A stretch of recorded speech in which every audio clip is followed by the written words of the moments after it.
It has been a week, hasn't it?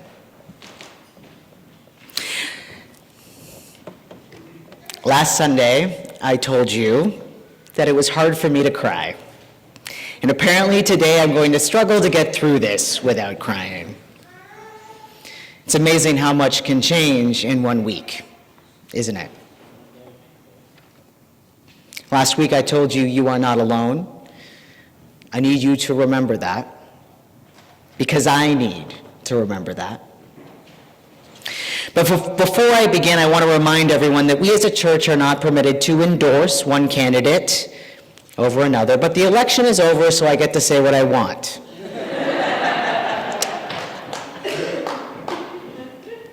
And so let me say this.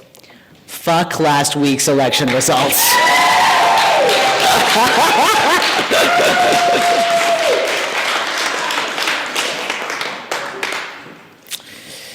Wasn't sure I was going to do that. Okay, so I've never sworn from the pulpit before, but desperate times call for desperate measures. I don't have to explain to you why the results of the election don't align with our Unitarian Universalist values at a very fundamental level.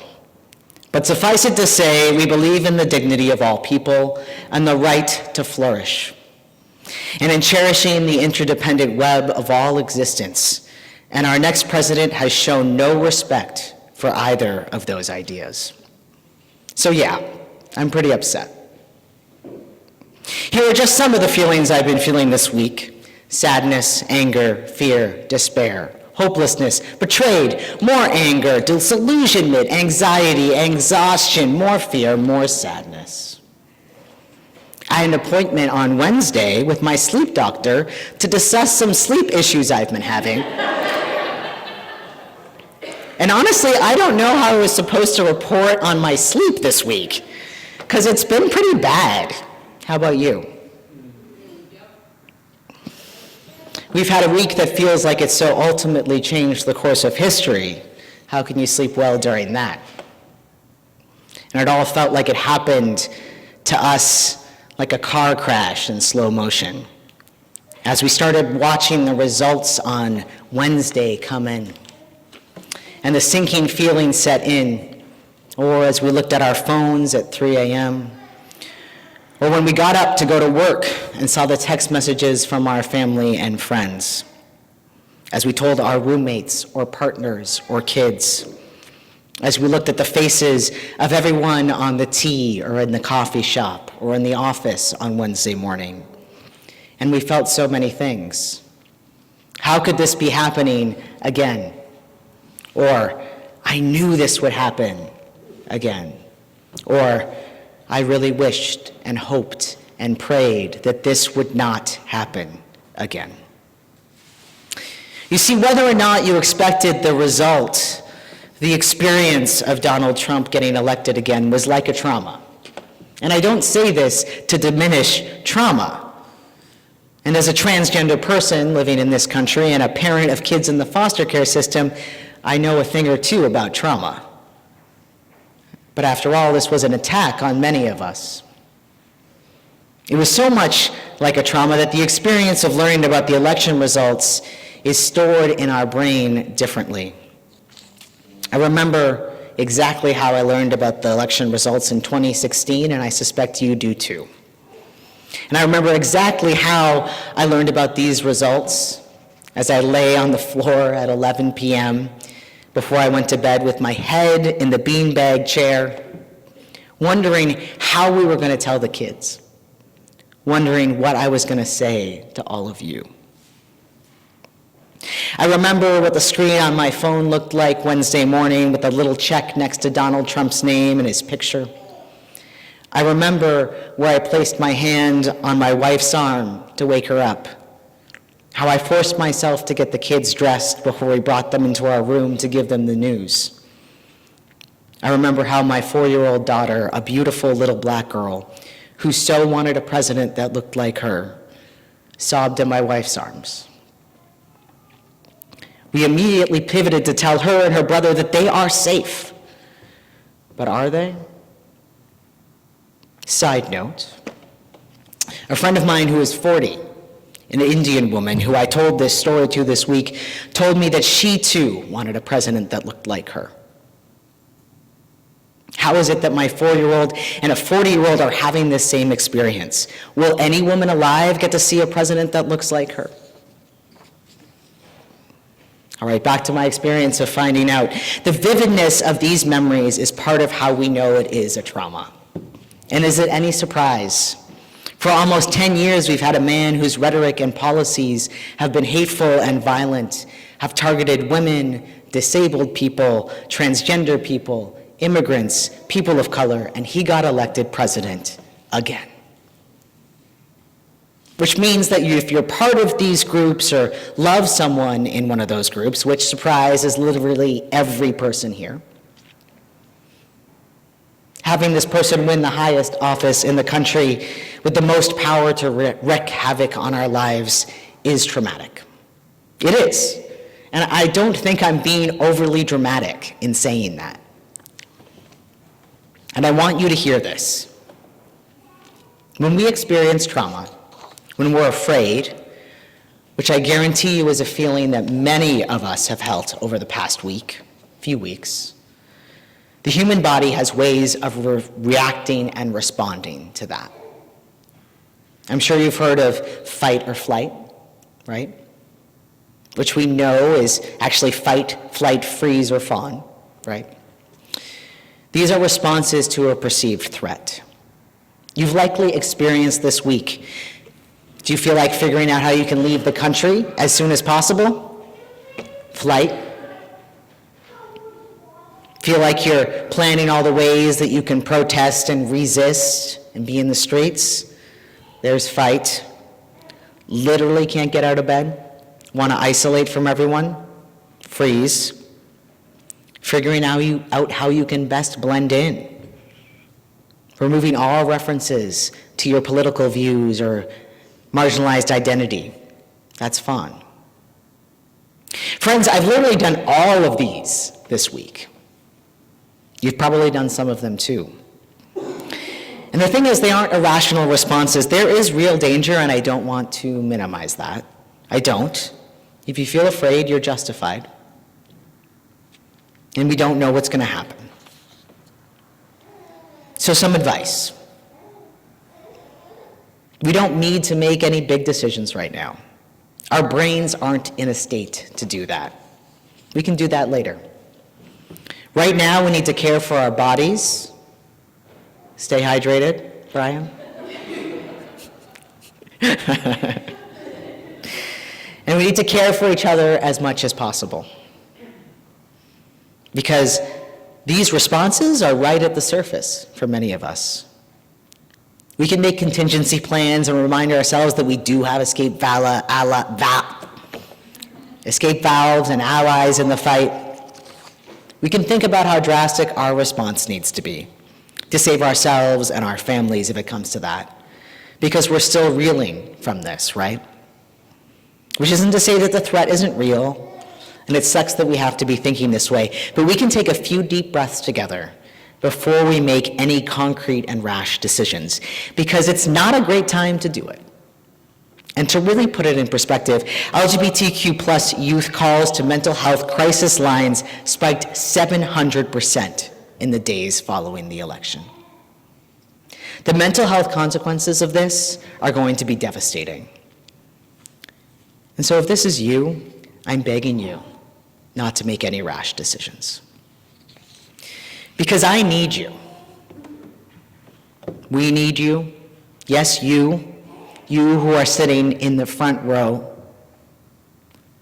You who are at home on Zoom. We need you, all of you, now more than ever. We need that baby who made me smile on Wednesday so much.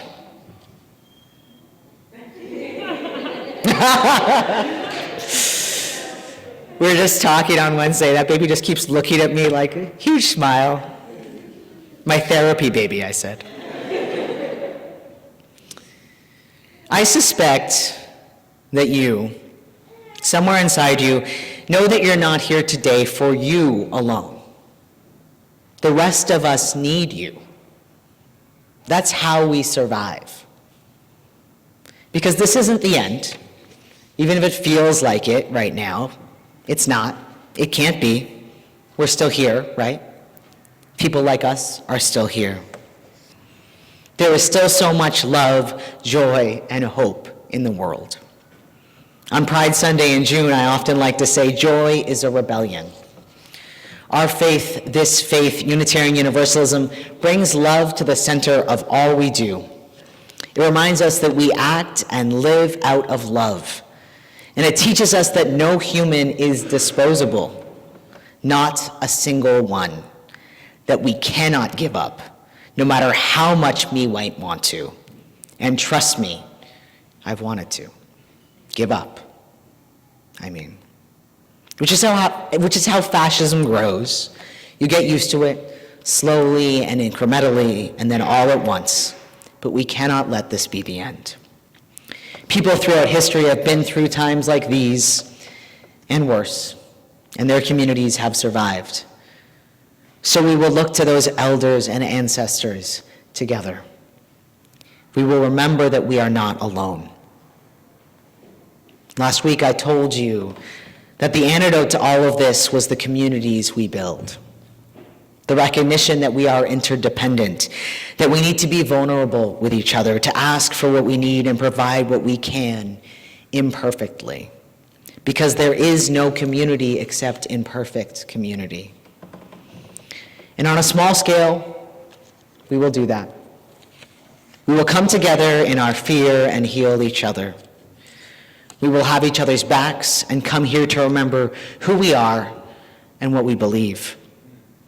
We will continue to fund the projects that protect others, like Pink Haven, an organization that helps us get our trans beloveds out of unsafe states, because we'll need it now more than ever.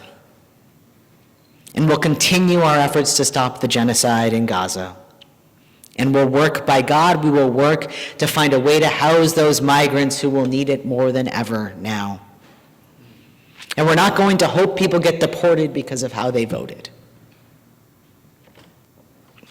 We will faithfully and loudly proclaim that access to abortion should be a fundamental human right. And we will help get abortions for those who need them. We will stay vigilant at the prospect of white supremacy growing. We will remember that no human is disposable, not the disabled, not the queer, not the people of color, not the immigrants, no one, not one. But this is a marathon, not a sprint. And today there's time for tears, for coming together, for reeling and raging and being righteously angry. And there will continue to be time for this, but there will be time for so much more. You might have come to church today for some shred of hope, and there is hope here, in each other's faces. There's hope in the millions of people who believe that democracy matters. But hope isn't relentless optimism or some idea that everything's going to be okay. I can tell you that for many people it won't be. But author Rebecca Solnit says, hope is not a lottery ticket you can sit on the sofa and clutch feeling lucky. It's an axe you break down doors with in an emergency. Hope should shove you out the door because it will take everything you have to steer the future away from endless war, from annihilation of the earth's treasures and the grinding down of the poor and the marginalized. To hope is to give yourself to the future, and that commitment to the future is what makes the present inhabitable. Hope is something you do, something you act out, a verb perhaps more than ever before, because we so love the world and all its inhabitants. Hope that we imagine a better future. Hope that reminds us that no matter how hard it is right now, it is not the end. And it's no lie, by the way, that we would have needed hope, no matter the outcome of the election. There would still be violence in the world. There would still be the mistreatment of migrants. There would still be white supremacy. We'd still be doing everything we can to help our transgender beloveds. Our earth would still need our tending, our advocacy, but we need that hope to break doors down in emergencies, now more than ever. So that's it. That's all I've got. Ending sermons has never been my strong suit, least of all this week, when my brain is working at half capacity, and maybe yours is too. Today, I am comforted in the knowledge that I am still here, and that you are still here, and that maybe, just for today, that is enough. I love you. May it be so. Let us say together, Amen. Amen.